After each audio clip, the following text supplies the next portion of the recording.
What's up, everyone? It's your boy Norn Rad 89 here.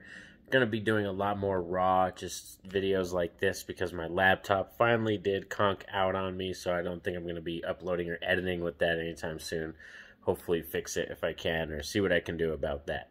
But today, I wanted to talk about Leatherface, my boy over there, right there. We got footage and like a little short teaser trailer for the new Texas Chainsaw that's gonna be coming to Netflix in 2022. It's gonna be in February.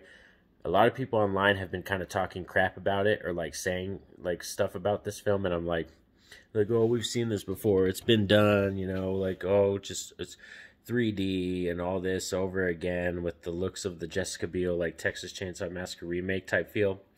But I'm like, once I hear that chainsaw, once I see Leatherface, I'm freaking down. Like, I'm a sucker for 80s slasher icons. Texas Chainsaw Massacre franchise is in my top 10 favorite horror franchises. There's only two films in that entire franchise that I don't like. Every other film I think is freaking badass, even if it is a retread or a redo or a sequel or a requel. It doesn't, a prequel, it doesn't matter. They're still freaking badass. I like them. And like I said, I'm a sucker. Michael Myers, Jason Voorhees, Leatherface, Pinhead. I just, those are iconic characters to me.